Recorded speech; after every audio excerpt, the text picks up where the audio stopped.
ऐसा दे वरदान दाता, ऐसा दे वरदान, ऐसा दे वरदान दाता, ऐसा दे वरदान। अंधकार छटे, अज्ञान मिटे, दुख विपदा का काल कटे, जग का हो कल्याण दाता, ऐसा दे वरदान, ऐसा दे वरदान दाता, ऐसा दे वरदान।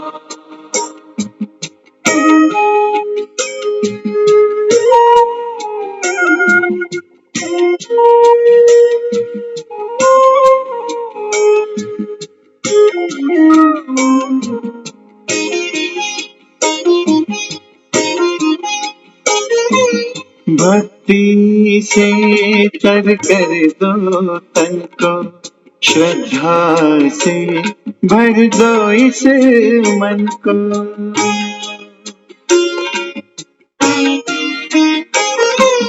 भक्ति से तर कर दो तन को, श्रद्धा से भर दो इस मन को, नाम में तेरे लीन रहे, तेरा लगाए ध्यान दाता, ऐसा दे वरदान, ऐसा दे वरदान दाता, ऐसा दे वरदान।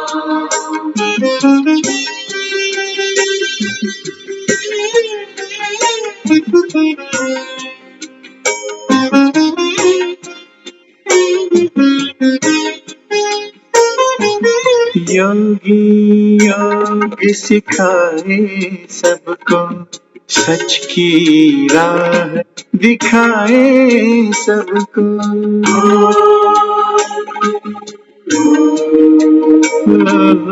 योगी योग सिखाए सबको, सच की राह दिखाए सबको, जिससे काया कल्प हो जाए, स्वस्थ रहे इंसान दाता, ऐसा दे वरदान, ऐसा दे वरदान दाता, ऐसा दे वरदान। ओम शांति। तो आज की जो मुरली है, बाबा कहते हैं देखो वरदान तो सब मांगते हैं, भक्ति में भी हमने शास्त्र देखे पढ़े सुने, तो वरदान तो दिखाया वहां पर भी वो लुटाता है जब वो प्रसन्न हो जाता है। बाबा कहते हैं बच्चे भगवान भी कभी नाराज होता है क्या? हमने सोचा हम भक्ति करेंगे, जब तब करेंगे तो भगवान प्रसन्न होगा और वरदान मिल जाएगा। बाबा कहते हैं वरदान भी कौन से मांगते थे, किसी को धन चाहिए, किसी को पुत्र चाहिए, किसी को लंबी आयु चाहिए। बाबा कहते हैं खेल खेल के बाप के साथ। अभी बाबा कहता है बच्चे वरदान माना, बाबा कहता है गिफ्ट मिल गया, बस मेहनत के ही बिना मिल गया। तो बाबा आज की मुरली में बच्चों को क्या समझाता है? बाबा कहता है बच्चे मैं तो वरदान लुटाने वाला हूँ।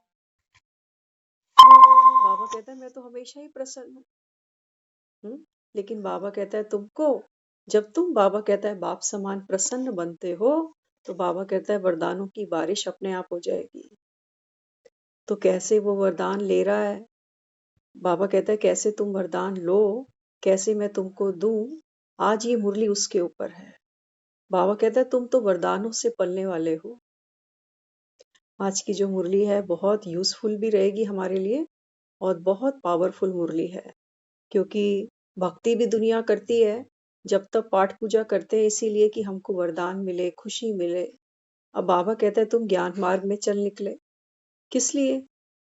बाबा कहता है बाप तो तुमको सहज वरदान दे रहा है ना, लेकिन बाबा कहता है इनको संभालना, इनको फलीभूत करना, इनकी वृद्धि करना, वो क्या बाबा कहता है विधि है। आज बाबा उसके ऊपर प्रकाश डालेगा। तो सुनते हैं, मुरली का टाइटल है वरदाता से प्राप्त हुए वरदानों को वृद्धि में लाने की विधि। बाबा कहता है विधि बहुत जरूरी है। आज वरदाता बाप अपने रूहानी चात्रक बच्चों को देख रहे हैं। चात्रक होता है ना, ऐसा पंछी एक है ये, जो कहते हैं सिर्फ सावन में इसकी प्यास बुझती है। एक बूंद पानी के पीछे कितना तड़पता है चात्रक। बाबा अपने बच्चों को आज क्या कहता है, रूहानी चात्रक बच्चे। हाँ, बाबा कहता है क्योंकि हर एक बच्चा बाप से सुनने, मिलने और बाप समान बनने का चात्रक है। हम सब कौन है? बाबा कहता है तुम भी अभी बाप से सुनने के चात्रक हो ना, बाप से मिलने के चात्रक हो, बाप के समान बनने के चात्रक हो।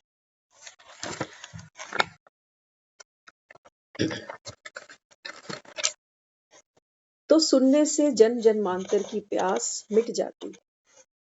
बाबा कहता है ये जो ज्ञान अभी तुम बच्चे सुनते हो, इस ज्ञान से क्या मिलता है? बाबा कहता है बच्चे इसको सुनने से जन्म जन्मांतर की आत्मा की प्यास मिटती है। ज्ञान अमृत प्यासी आत्माओं को तृप्त बना देता है। बाबा कहता है ये जो ज्ञान का अमृत है, ये बाबा कहता है जो प्यासी आत्माएं हैं, चात्रक बुद्धि हैं, बाबा कहता है उन आत्माओं को तृप्त बना देता है। सुनते सुनते आत्माएं भी बाप समान ज्ञान स्वरूप बन जाती हैं। सुनते सुनते बाबा कहता है बल्कि ये कहो मुरली सुनते सुनते तुम स्वयं भी मुरलीधर बन जाते हो। भक्ति में ऐसी प्राप्तियां हैं। हाँ, और बाबा कहते हैं ज्ञान में सुनते सुनते बाबा कहता है तुम मेरे समान बन जाते हो। तो जो मुरली सुनेंगे चात्रक बुद्धि बनकर, बाबा कहता है जिनमें बाप से सुनने की, बाप से मिलने की, बाप समान बनने की चात्रकता होगी, ऐसी आत्माएं बाबा कहता है मुरली सुनकर स्वयं मुरलीधर बन जाएंगी। तो मिलन मनाते एक बाप दूसरा न कोई, इस अनुभूति में समाये रहते हो। भक्ति में भी दिखाते थे, कहते जब मुरली बजती थी तो गोपियां जो होती थी ना, वो घर को भूलकर, लोक लाज को भूलकर, काम धंधों को भूलकर, छोटे छोटे बच्चों को भूलकर उसकी मुरली सुनने भाग जाती थी। तब तो हमको समझ में ही नहीं आता कि ये क्या है ऐसा इस मुरली में। अब बाबा कहता है अभी समझ में आया। छोड़कर भागना माना, छोड़कर भागना नहीं। बाबा कहता है बुद्धि से सब छूट जाएगा, वो घर परिवार, वो बच्चे, इतना बाबा कहता है मुरली तुमको मंत्र मुग्ध कर देती है। लेकिन किनको? जिनके अंदर बाबा कहता है प्यास है, जन्म जन्मांतर से आत्मा भटक रही है। ऐसे घर हम बहुत बनाए, हर जन्म में ये घर गृहस्थी, बच्चे, परिवार लेकर हम बैठे हैं। लेकिन हर बार जब जब हमने शरीर छोड़ा है, खाली हाथ ही गए हैं। फिर भटकते भटकते फिर वापस आ गए नीचे। अब बाबा कहता है बच्चे जिनके पास चात्रक बुद्धि है ना, प्यास पर भी डिपेंड करता है कि आप कितना पानी पी सकते हो, करता है ना। लेकिन कहते हैं पानी तो आप बाजार से खरीद के पी सकते हो, लेकिन प्यास नहीं खरीदी जाती। लेकिन सत्संग की ऐसी महिमा है, कहते हैं पास पास बैठते भी जाएंगे ना, तो बाबा कहते हैं प्यास जगेगी, प्यास जगेगी। दुनिया में भी देखो, कई बार हम डॉक्टर से मिलते हैं, कहते हैं डॉक्टर साहब भूख नहीं लगती। मरे तो नहीं जा रहे, जिंदा है, लेकिन फिर भी नोटिस करते हैं कि भूख नहीं लगती, खाने का मन नहीं करता अभी। तो डॉक्टर क्या करता है, फिर दवाइयां देता है। क्योंकि पता है खाना बहुत जरूरी है। कई बार कहते हैं पानी की प्यास नहीं लगती। तो डॉक्टर कई बार कहता है देखो पानी पियो नहीं तो मरोगे, क्योंकि 5 तत्वों से ही तो शरीर बना है ना। अगर इनकी हमको कमी मिलेगी तो फिर बीमारियां आ जाएंगी। पानी कम पियो देखो कितने इन्फेक्शन आ जाते हैं। रोटी नहीं खाओ देखो कैसे कमजोरी आ जाती है। ऐसे ही बाबा कहता है बच्चे आत्मा भी क्या है, प्यासी है। किसको कितनी प्यास है ये डिपेंड नहीं करता। हाँ, बाबा कहता है जैसा संग मिलता है वैसा रंग तुमको चढ़ जाएगा। तो हम में से अगर कोई ऐसा बैठा है जिसको मुरली में इतनी खास रुचि नहीं भी है ना, बाबा कहता है बैठो तो सही, डॉक्टर से दोस्ती करो, नुकसान में नहीं जाओगे। Supreme doctor. हम्म तो बाबा यहाँ कहता है कि बच्चे मिलन मनाते निर्विघ्न सदा बाप के संग के रंग में बाप के लाल बन जाते हो। हम बच्चों को प्यार से क्या कहते हैं, मेरा लाल।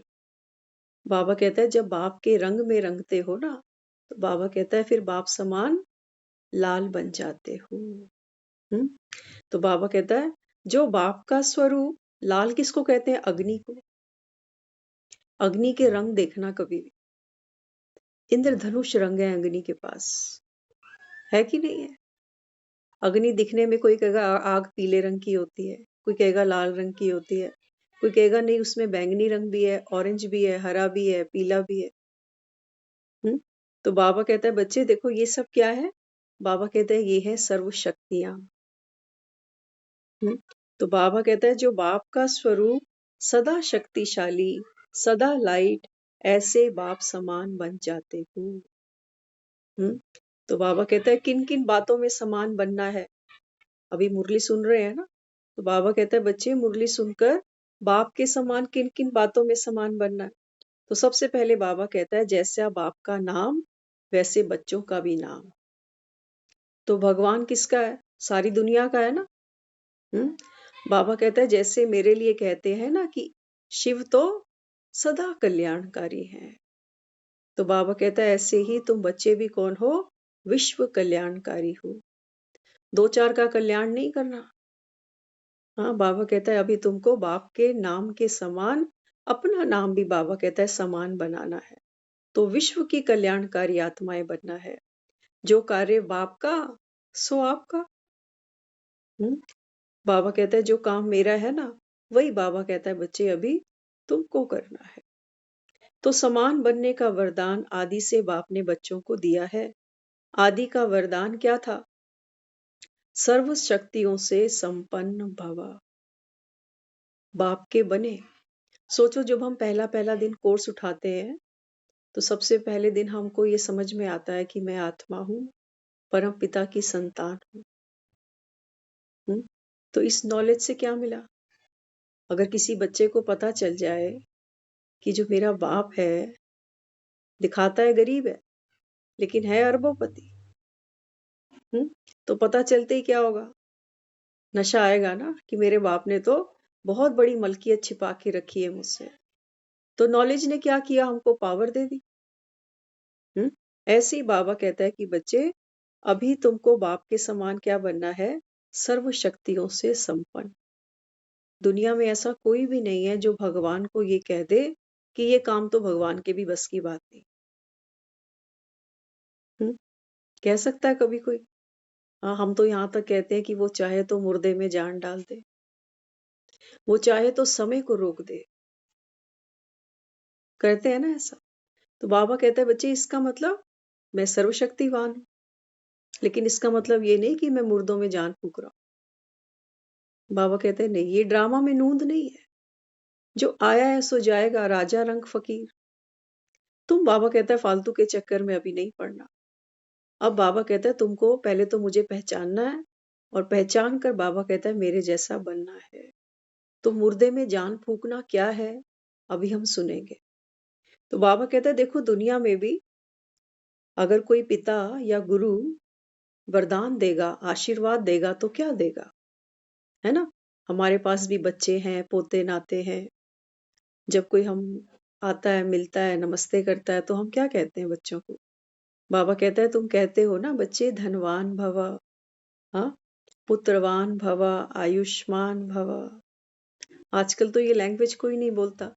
हम कहते हैं कि भाई तूथो नाव पूथो पलो, लंबी उम्रें हो, जीते रहो। आजकल तो हम ये लैंग्वेज यूज करते हैं। हम्म? तो बाबा कहते हैं देखो दुनिया में भी कोई बाप हो, कोई गुरु हो, तो वो ये वरदान देता है। वरदाता ने वरदान दिए, सदा ज्ञान धन शक्तियों के धन से संपन्न भवा। जब से ब्राह्मण जन्म लिया तब से संगम युग की स्थापना के कार्य में अंत तक जीना, अर्थात लंबी आयु होना। बाबा कहते हैं दुनिया में तो कह देते हो सहज ही कि तेरी लंबी उम्रें हो, मेरी उम्र भी तुझको लग जाए।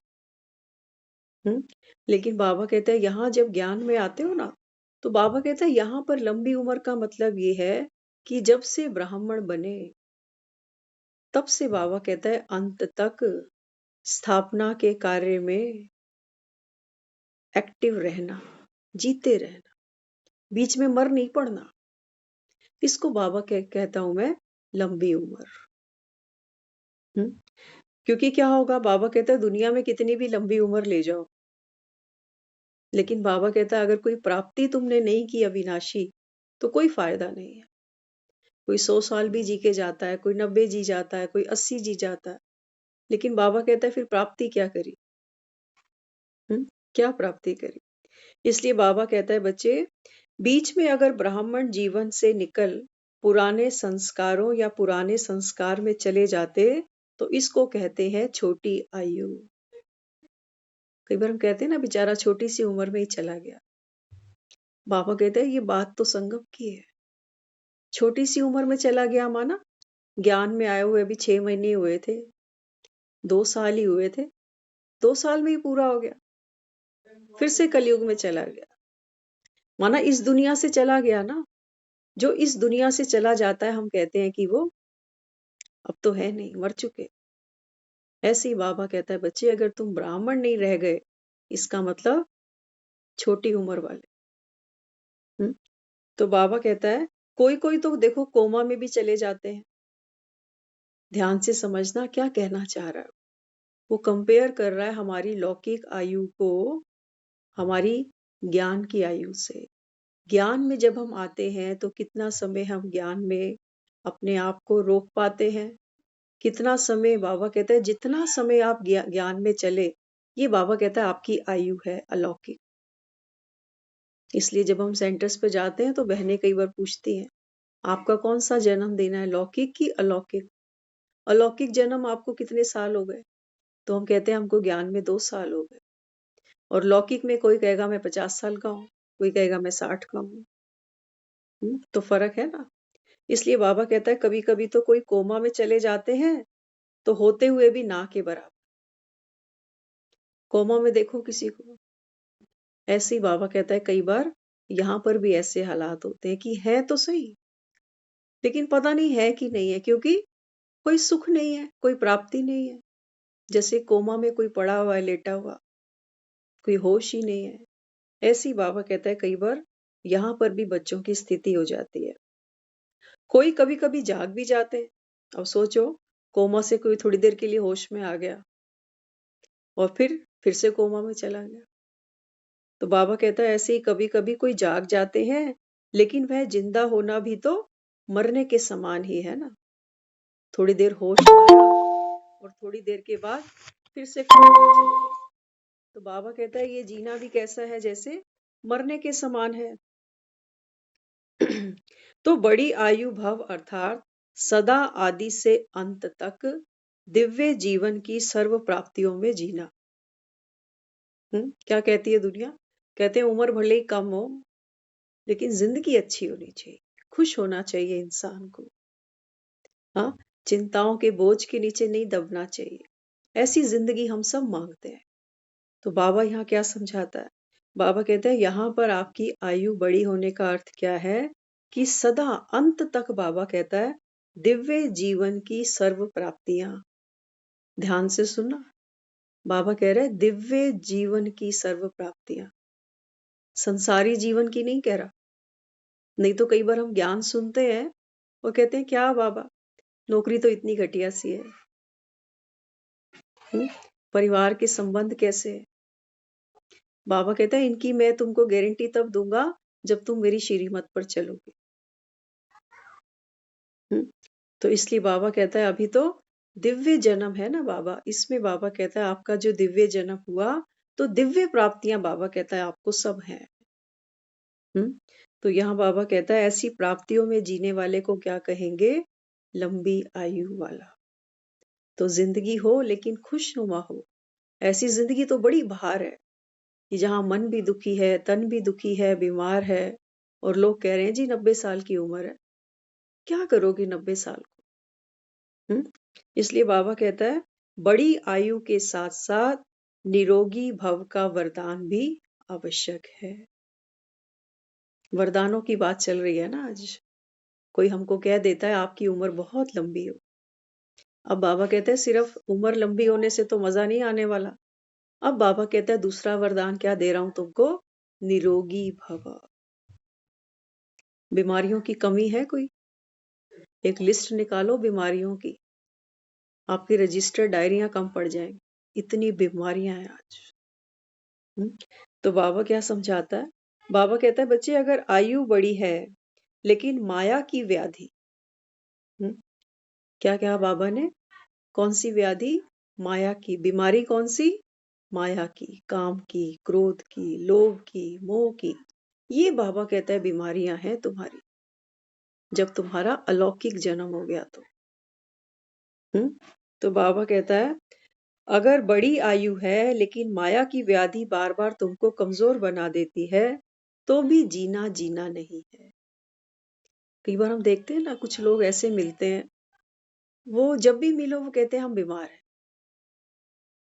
जब भी मिले। हाँ, तो बाबा कहता है ये किसकी निशानी है?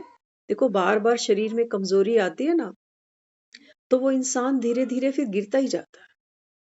ठीक है, कमजोरी आई, अब बाबा कहता है फिर शक्तिशाली डोज लो कोई। हाँ, च्यवनप्राश खाओ बढ़िया सा, बाबा कहता है बॉर्नविटा लो और कमजोरी को भगाओ। लेकिन कमजोरी कमजोरी करते करते बाबा कहता है फिर कमजोरी अपना भाग्य ही बना लेते हो। तो बाबा ये कहता है तो बड़ी आयु भाव के साथ तंदुरुस्त रहना, निर्विघ्न रहना। ऐसा नहीं कि ज्ञान तो रोज सुन रहे हैं, बाबा को याद भी कर रहे हैं, लेकिन माया की बीमारियां रोज चपेटे में ले लेती है। तो बाबा कहते हैं फिर ये आत्मा को निर्बल बना देते। ज्ञान तो सुनते हैं लेकिन ज्ञान का जो प्रभाव पड़ना चाहिए, ज्ञान से जो प्राप्ति होनी चाहिए, वो हमको नहीं होती है ना। ऐसा सोचो कि कोई बहुत अच्छी डाइट खा रहा है, समय पे उठता है, समय पे एक्सरसाइज करता है, बिल्कुल एक्यूरेट।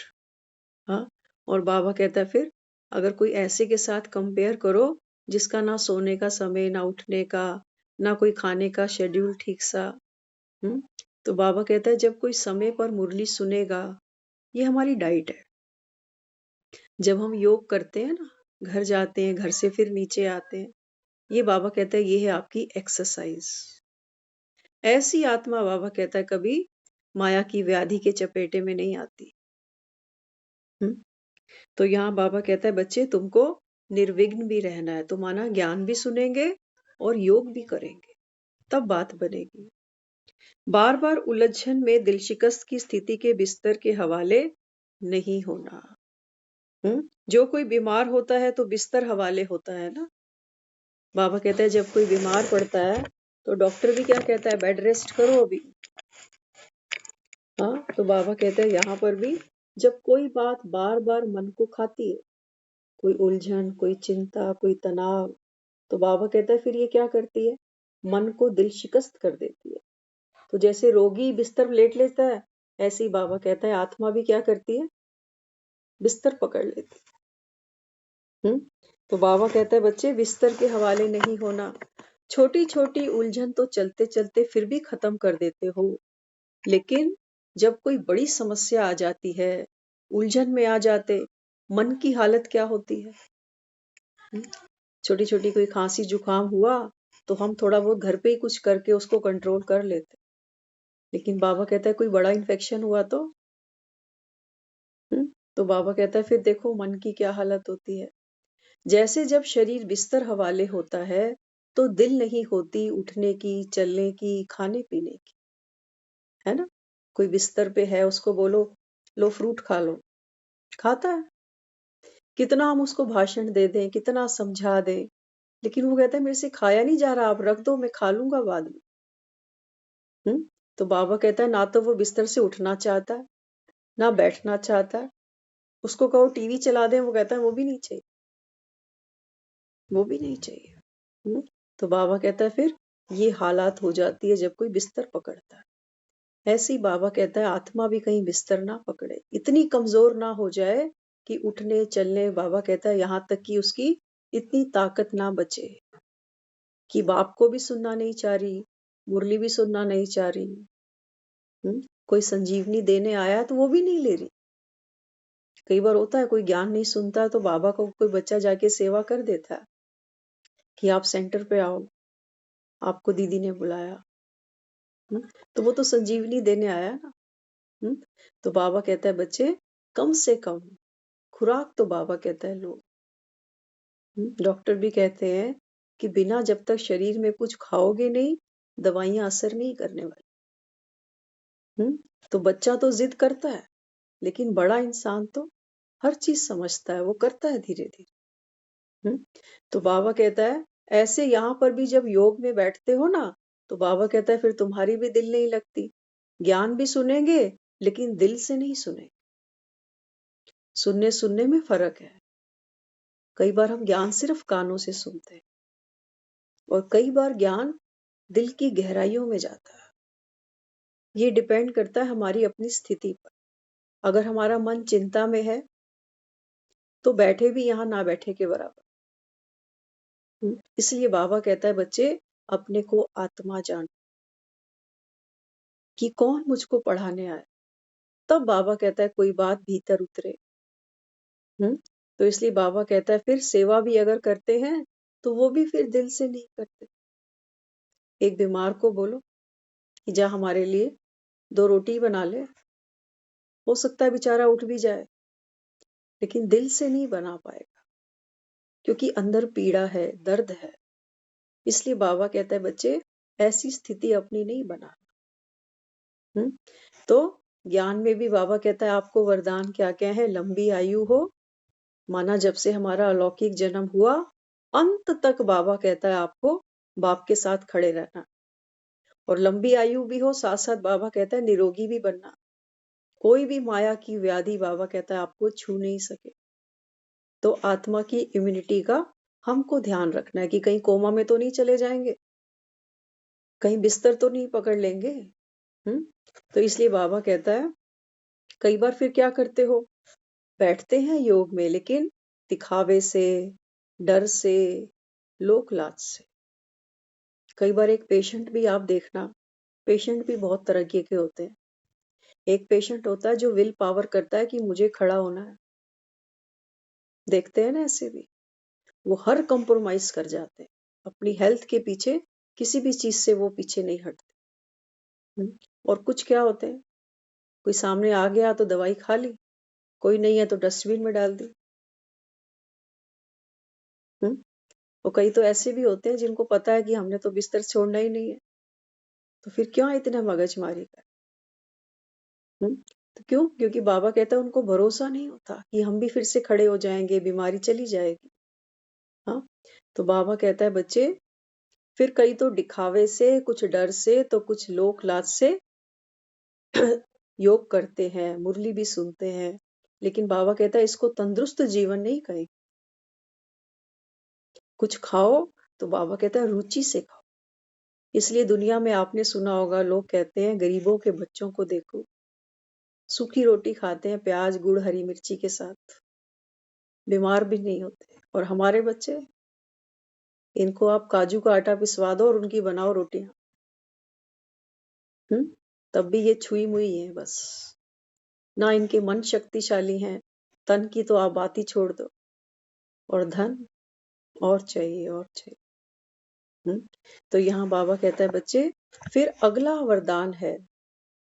एक वरदान हमको मिला लंबी आयु का, दूसरा मिला निरोगी भव का, तीसरा बाबा वरदान हमको दे रहा है, पुत्रवान भव।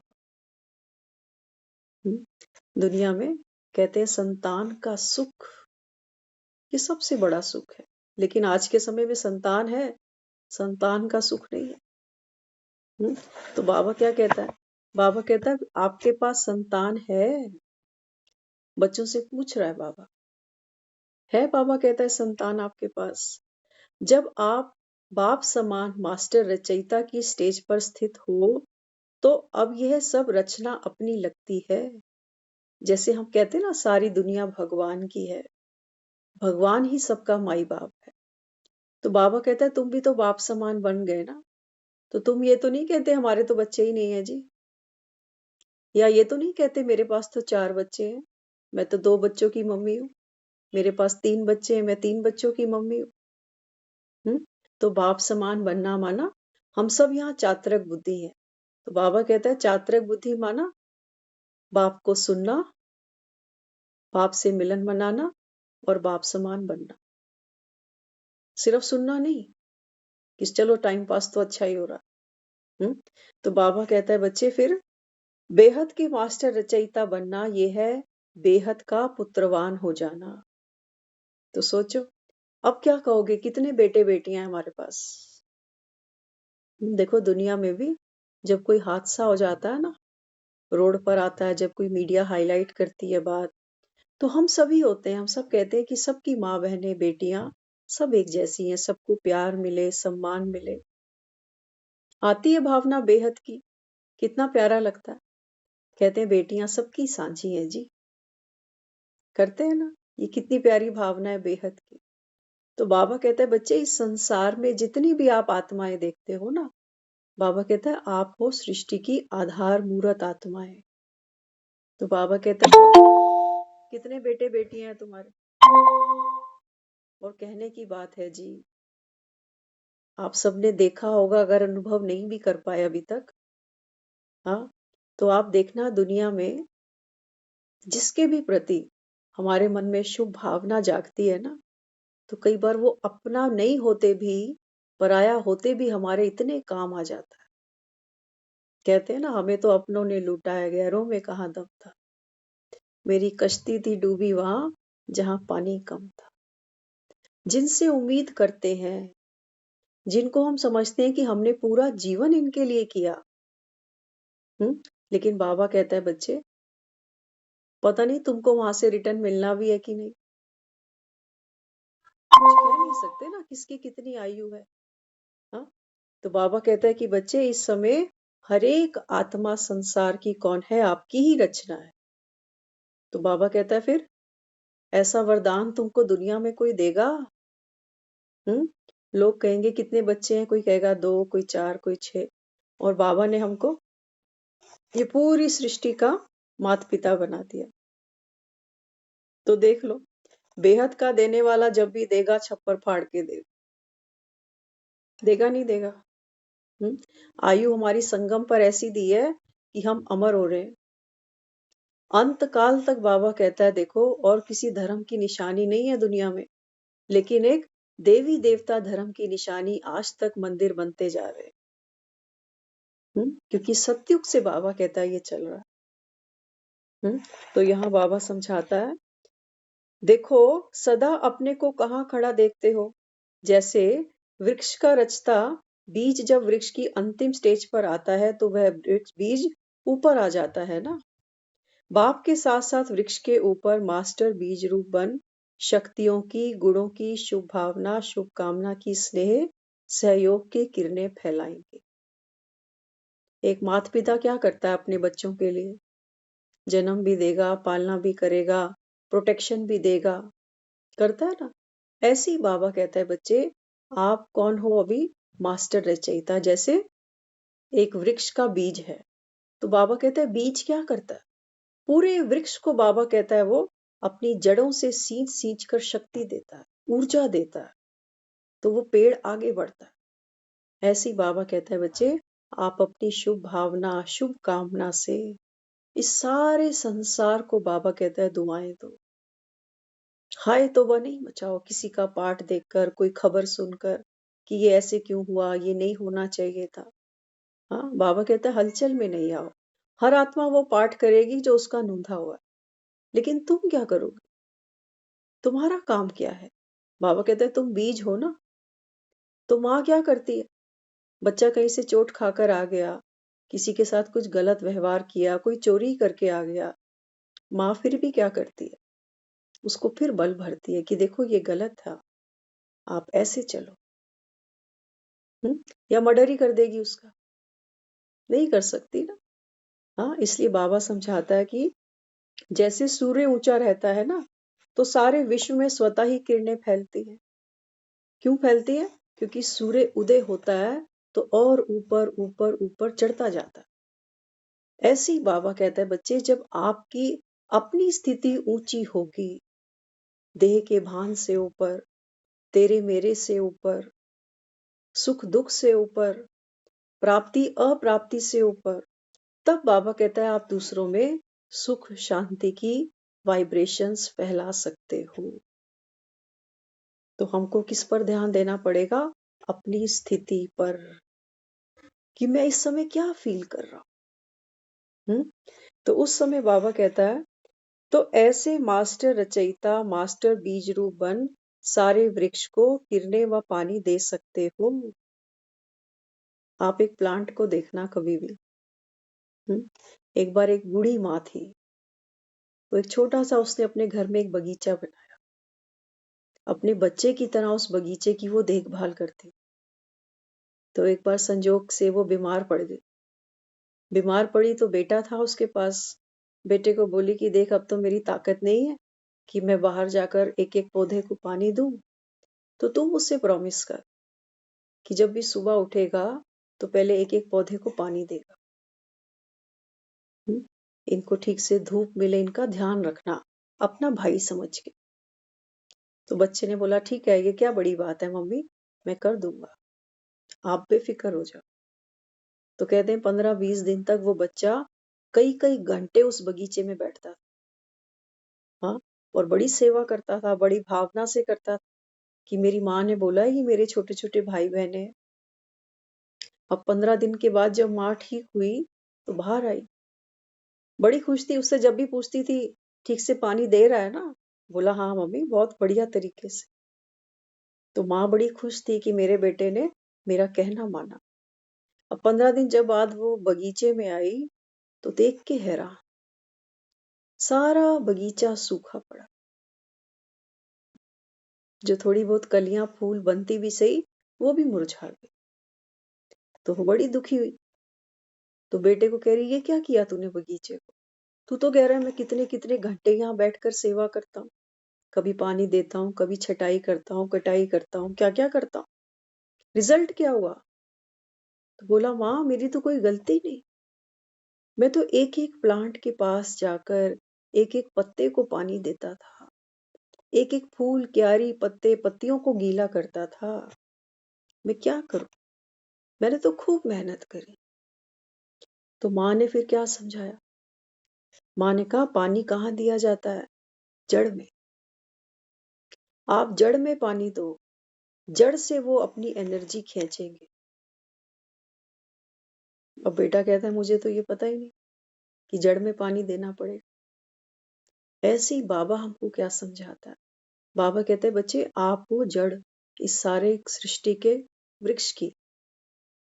तो बाबा कहता है आप जो प्राप्ति बाप से करते हो ना, ज्ञान की, गुणों की, शक्तियों की, ये सिर्फ बोलना नहीं होता कि मैं ज्ञान स्वरूप आत्मा हूं, मुझसे ज्ञान की किरणें निकल के पूरी दुनिया में फैल रही। ऐसे कुछ नहीं फैलने वाला। फैलेगा कब? जब एक एक आत्मा के प्रति मेरा जो संकल्प है वो ज्ञान स्वरूप होगा। कि कोई आत्मा ऐसी है, मेरा कोई संकल्प नहीं है, बहुत प्यारी है, क्योंकि मैं बीज हूं ना। अब मेरी जो टहनियां निकली हैं, कोई टेढ़ी है, कोई आड़ी है, कोई पत्ते कैसे, कोई कैसे, है तो मेरी, है तो मेरी। तो मुझे क्या करना है? दुआओं का हाथ। कोई पत्ते सूख रहे हैं, सूख रहे हैं माना अब देखो दुनिया में कई चेहरे उदास हैं, मन में कोई खुशी नहीं है, बस वो काट रहे हैं जीवन। तो कई पत्ते सूख रहे हैं, क्यों? क्योंकि जड़ से उनको वो शक्ति नहीं मिल रही। तो जड़ से शक्ति कब मिलेगी? जब जड़ खुद भीगी हुई होगी। जड़ में पावर होगी जब मेरा मन शांत होगा, मेरा मन निश्चिंत होगा, तब तो मैं किसी को कुछ दूंगी। तो ज्ञान कोई ऐसी बात नहीं है कि मुख से सुन रहे हैं और मुख कोई जाकर सुना रहे हैं, नहीं। इसलिए बाबा कहता है बच्चे, ज्ञान स्वरूप बनना। फर्क है ना दो बातों के अंदर। कई बार आप देखो, एक प्लांट में आप पानी डालो, जड़ में ही डालो, कई बार क्या होता है, उसके जो नीचे गमले में एक होल होता है ना, वहां से सारा पानी निकल जाता है तुरंत। ऐसे प्लांट भी सूख जाते हैं। यही तो बाबा कहता है कि जैसे बिस्तर पे लेटे हुए हैं, जैसे कोमा में पड़े हैं, है या नहीं है बराबर है। तो बाबा कहता है ये जो मुरली का अमृत है, ये बाबा कहता है ये ज्ञान से जो आत्मा तृप्त होती है, जन्मों जन्मों की प्यास बुझती है। तो बाबा कहता है इन जड़ों में इतनी ताकत होनी चाहिए कि पूरे वृक्ष को बांध के रखे, हरियाली दे उनको, उनमें बसंत आए, एक एक पत्ता एक एक फूल खिले। ये हमारी तपस्या है। और सोचो, अगर जड़ थक जाए,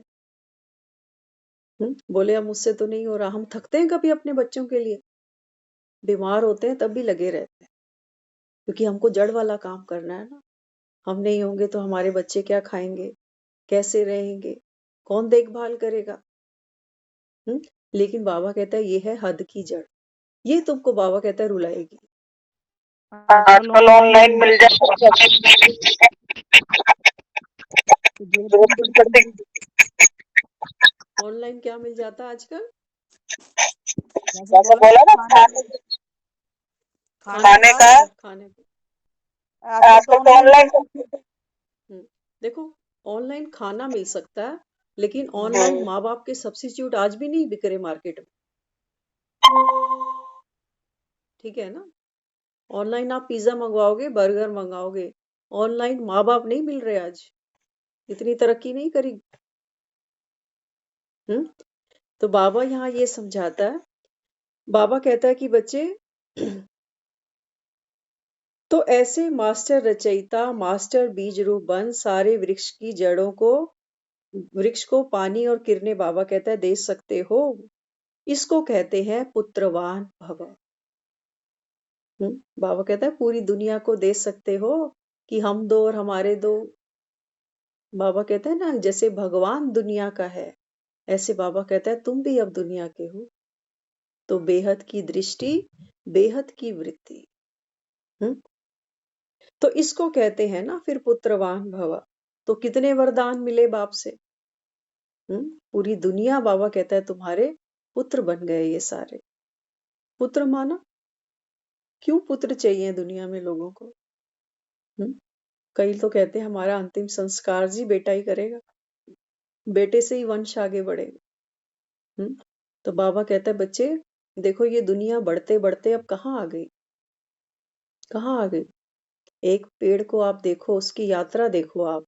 पहले दिन थोड़ी पेड़ होता है वो, किसी ने बीज डाला तो थोड़ा सा अंकुर फूटता है, फिर बाहर निकलता है, एक प्यारी सी कली सी फूल सी ऐसे निकलती है, फिर थोड़ा और बड़ा होता है, फिर धीरे धीरे धीरे ग्रोथ पाते पाते पाते तना मजबूत होता है, धीरे धीरे शाखाएं बढ़ती हैं। तो बाबा कहता है देखो आज दुनिया कहाँ पहुंच गई। तो इसलिए बाबा कहता है बच्चे, जब कोई को वरदान मिलता है तो उसको कार्य में लगाने की विधि भी सुनाई जाती है। अगर विधि नहीं अपनाते तो फिर वरदान का लाभ नहीं ले सकते। हर एक वरदान को विधि से वृद्धि फिर प्राप्त कर पाते हो। तो स्मृति आने से समर्थ बन जाओगे। वरदान तो दिया बाबा ने। अब देखो, कोई आत्मा से अगर पेपर आ जाए, तो पहले तो मन दुखी होता था ना, हाय बेटा ऐसे, हाय बहू ऐसी, हाय मेरा ये रिश्तेदार ऐसा। तो पहले दुखी होते थे, तो मन करता था जाए कहीं उल्टी कर आए। अब बाबा ने क्या समझाया? बाबा कहता है ये जो सारी सृष्टि है ना, बाबा कहता है तुम इसके माई बाप हो, अब ये तुम्हारे बच्चे हैं। अब बाबा कहता है अब क्या करोगे? बाप ने वरदान दिया ना, पुत्रवान भव। तो बाबा कहता है कि बच्चे इस समय जितना आप वरदानों को स्मृति में लाते हो, सबसे पहली स्मृति कौन सी दी बाबा ने? आप चात्रक बुद्धि आत्माएं। चात्रक बुद्धि माना बाप को सुनने वाली, बाप से मिलन मनाने वाली और बाप समान बनने वाली। लक्ष्य क्या है? भगवान जैसा बनना। और करनी क्या कर रहे हैं? क्या कर रहे हैं? भगवान भी देखो, हमें कोई कम कमियां है क्या? आज तक भी वो रोज हमको समझाता ही जा रहा है, समझाता ही जा रहा है। दुखी हुआ कभी? रोज कह रहा है मीठे बच्चे, रोज कहता है बिस्तर नहीं पकड़ना, रोज कहता है बाप को तलाक नहीं दे देना। तो यहाँ बाबा भी क्या कहता है? बाबा कहता है बच्चे जब नॉलेजफुल बन गए ना, तो किसी से बाबा कहता है नाराजगी हो नहीं सकती। हो सकती है किसी से नाराजगी? नहीं हो सकती। तो बाबा कहता है अभी तुमको 21 जन्मों का यही वरदान बाबा कहता है जीवन के हिसाब किताब में आगे बढ़ाएगा। एक एक वरदान की हमको जरूरत पड़ेगी और पड़ भी रही है। तो बाबा कहता है वरदान की विशेषता होती है ना कि वरदानी को कभी मेहनत नहीं करनी पड़ती। जब आपके भक्त भी थक जाते हैं तो देखो फिर मंदिर में जाकर वरदान मांगते हैं ना। तो बाबा कहता है आपके पास भी जब लोग आते हैं तो योग लगाने की मेहनत नहीं करना चाहते। क्या कहते हैं? सिर्फ हमें वरदान ही दे दो। बाबा कहता है बच्चे हर एक आत्मा ज्ञान नहीं सुन पाएगी, भाग्य में नहीं होगा। हर एक आत्मा बाबा कहता है योग नहीं लगा पाएगी क्योंकि इतनी शक्ति नहीं होगी। तो बाबा कहता है फिर वो आपके सेंटरों पे ही आएंगे, कहेंगे यहाँ से एक गिलास पानी ही दे दो हमें, क्योंकि वो पानी भी क्या होगा उनके लिए? अमृत हो जाएगा। तो इसलिए बाबा कहता है फिर उनके माथे पर हाथ रख दो। कौन सा हाथ? दुआओं का, वरदानों का, प्यार का, सुख का, शांति का। लेकिन हाथ कौन सी आत्मा रखेगी? बाबा कहता है जो खुद संपन्न होगी, जो स्वयं भरपूर होगी। बाबा कहता है शांति से, सुख से, आनंद से, प्रेम से, करुणा से, दया से। वो आत्मा बाबा कहता है जब दूसरे के ऊपर दृष्टि डालेगी, दुआओं का हाथ रखेगी, तब बाबा कहता है दूसरी आत्मा को अनुभव होगा। हमने रियल लाइफ में किया हुआ ऐसा, हमको इसका अनुभव है। हाँ, किसी के साथ हमारा रिश्ता नहीं भी होता ना, जैसे हम देखते हैं ब्लड रिलेशन या कोई रिश्तेदारी, ऐसा कुछ नहीं भी होता ना, और अगर प्यार से कोई आपको छाती से लगा ले तो एक बार तो लगता है कि सारी कमी इसने पूरी कर दी, क्योंकि वो पावर थी उसके पास, वो अनकंडीशनल प्यार था। तो ये अनुभव तो हमने किया। ये किसी चीज का मोहताज नहीं होता कि मेरा कोई रिश्ता है कि नहीं है, मैं कितने समय से आपको जानता पहचानता हूं, नहीं। जो आत्मा भरपूर होती है ना, और कोई अगर योग्य पात्र वहां चला जाए तो वो भर जाएगा। पात्र भी योग्य होना चाहिए। तो इसलिए बाबा समझाता है बच्चे आप ब्राह्मण बच्चों के ऊपर वरदाता बाप का हाथ सदा है, श्रेष्ठ मत ही साथ है, स्थूल हाथ तो 24 घंटे नहीं रखेंगे। बाबा कहता है मेरी जो श्रीमत है ना, यही बाबा कहता है मेरा हाथ है तुम बच्चों के ऊपर। तो बाबा कहता है वाकई तो मेरे कोई हाथ नहीं है जो मैं 24 घंटे खड़ा रहूं तुम्हारे ऊपर हाथ करके। तो हाथ माना बाप की श्रीमत। तो बाबा कहता है अमृत वेले से लेकर रात सोने तक, ध्यान से सुनना, अमृत वेले से लेकर रात सोने तक हर श्वास संकल्प कर्म के लिए श्रेष्ठ मत का हाथ है ही। बाप का हाथ है माना बाबा कहता है तुम्हारी हर श्वास, तुम्हारा हर संकल्प, हर कर्म, बाबा कहता है ये मेरी डायरेक्शन पे जब करते हो तो ये है बाप का हाथ। भगवान का हाथ दुआओं का हमारे सर पर कब है? जब हम हर संकल्प, हर कर्म उसकी श्रीमत पर कर रहे हैं तो बाबा कहता है इसी वरदान को विधि पूर्वक चलाते चलो तो तुमको मेहनत नहीं करनी पड़ेगी। देवताओं के लिए गायन है ना, इच्छा मात्रम अविद्या। ये है फरिश्ता जीवन की विशेषता। देवताई जीवन में तो इच्छा की बात ही नहीं है।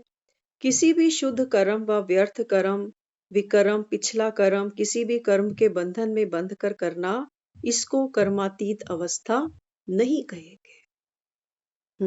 अब देना है किसी को सहयोग भी देना है, लेकिन मोह से नहीं देना।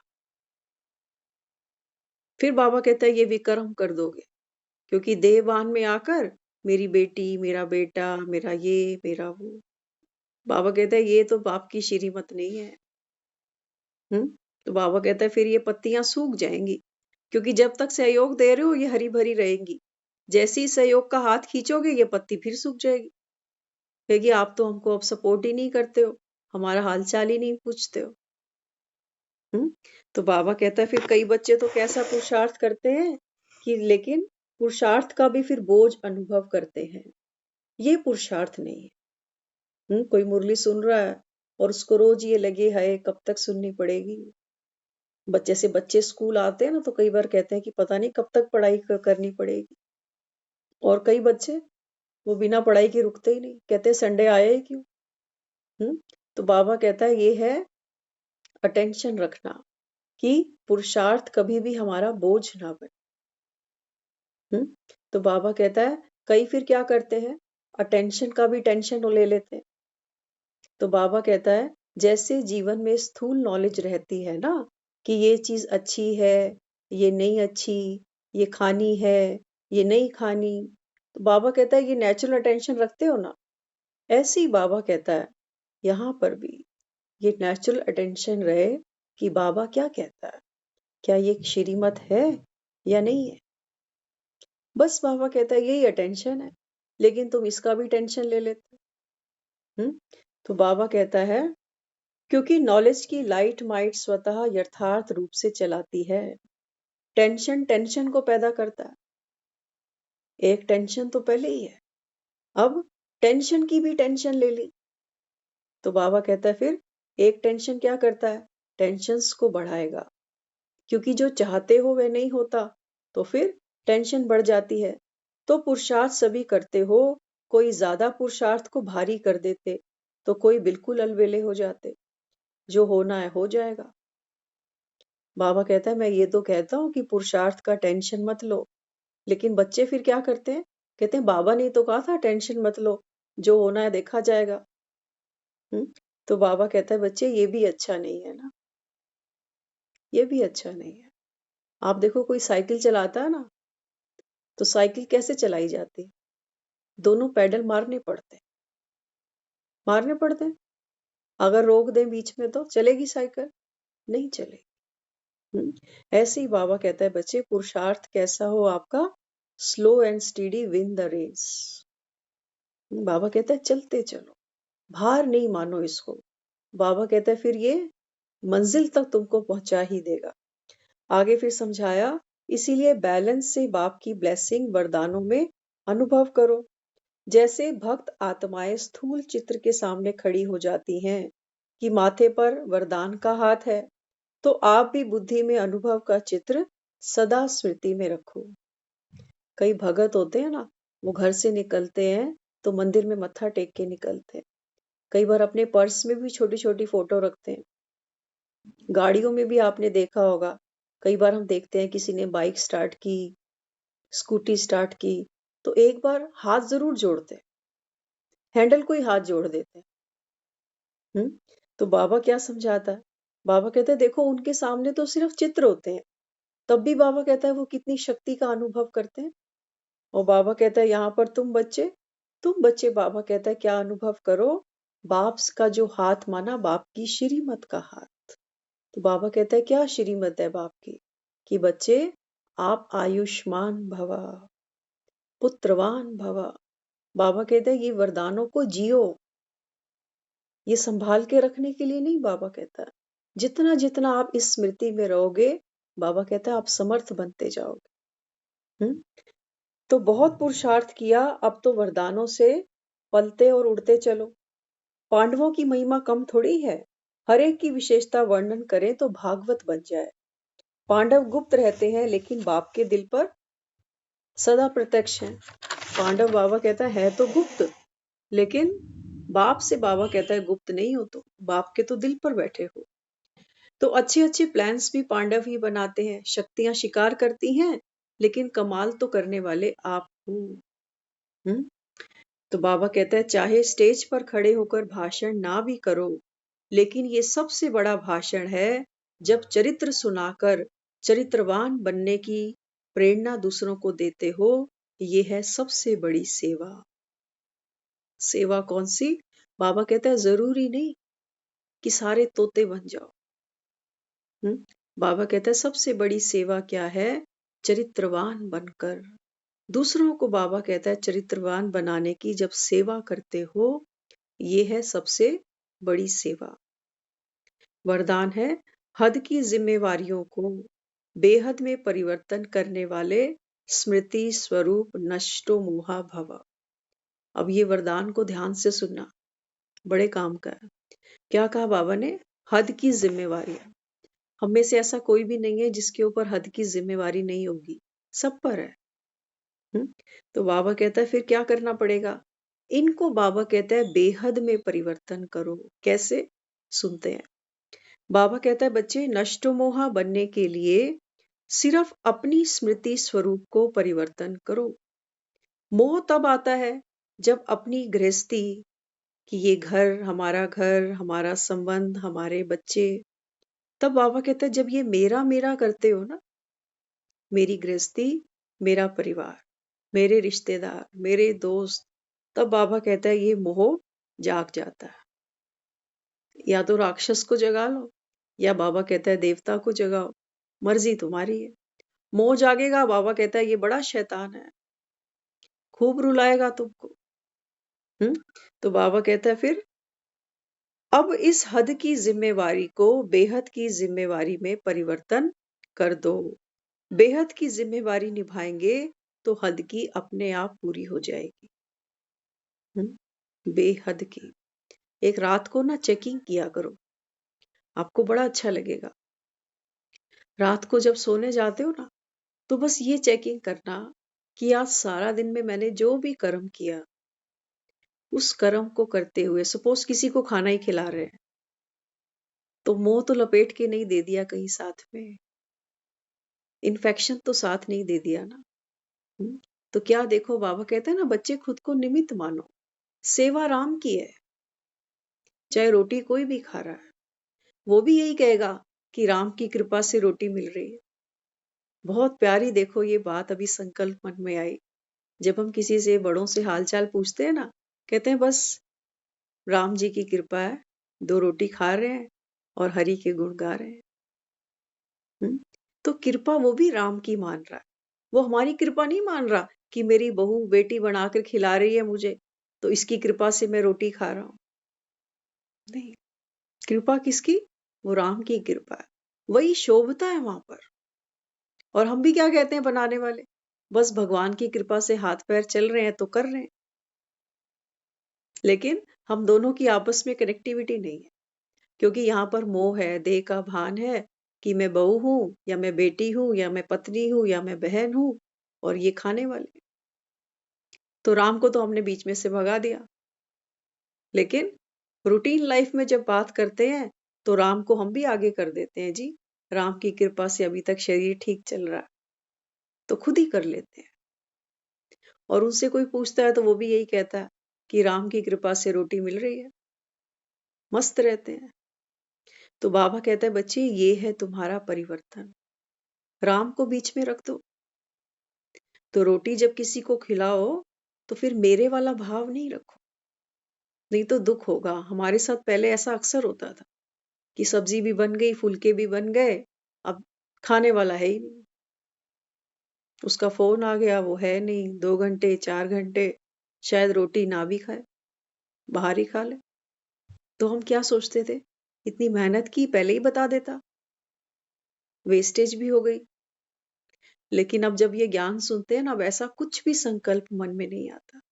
अब बनाते समय भी ये लगता है कि ये बन तो रही है, लेकिन पता नहीं होगी किसके भाग्य। कभी कभी आपने भी देखा होगा, हम कुछ बनाते हैं ना, तो अचानक से कोई आ जाता है, कहते देखो आज आपके भाग से खीर बनी हुई है, आप भी खाओ। तभी दुनिया कहती है ना, दाने दाने पे लिखा है खाने वाले का नाम। तो करना है, लेकिन बाबा कहता है बच्चे, मोह नहीं हो, करते समय क्रोध भी नहीं हो। कि बनाऊं भी सही, हमें तो गुस्सा भी आता है। प्यार में रोटियां भी बना रहे हैं और जब कोई नहीं खा रहा तो फिर गुस्सा भी आ रहा है कि बना बना के रखो, इनके नखरे देखो। तो बाबा कहता है इसलिए ये सब कर्म तुम्हारे क्या बन जाते हैं, विकर्म बन जाते हैं। क्योंकि करते समय हमारी स्थिति अच्छी नहीं है ना। स्थिति अच्छी नहीं है माना संस्कार अच्छा नहीं है। और ऐसे समय पे कोई मेहमान आ जाए तो फिर करेंगे हम हंगामा, फिर हम हंसने लग जाएंगे। हाँ, फिर क्या किया, मूड को परिवर्तन कर लिया। पावर है हमारे पास में। हाँ, तो इसलिए बाबा यहाँ क्या समझाता है, हद की जिम्मेवारी को बेहद की जिम्मेवारी में परिवर्तन कर दो। बेहद की जिम्मेवारी जब निभाओगे तो हद की अपने आप पूरी हो जाएगी। लेकिन यही बेहद की जिम्मेवारी भूल सिर्फ हद की निभाते हो तो उसे और ही बिगाड़ते हो। बाबा कहता है ये कर्म क्या करते हो, ये बिगाड़ खाता है, ये बिगाड़ खाता है। इसलिए बाबा कहता है इन्हीं कर्मों का हिसाब किताब चुकतू करने तुमको बार बार आना पड़ता है। कहां पर, कलयुग में। इसलिए कलयुग में 42 जन्म है हमारे। तो बाबा कहता है क्योंकि वह फर्ज मोह का मर्ज बन जाता है।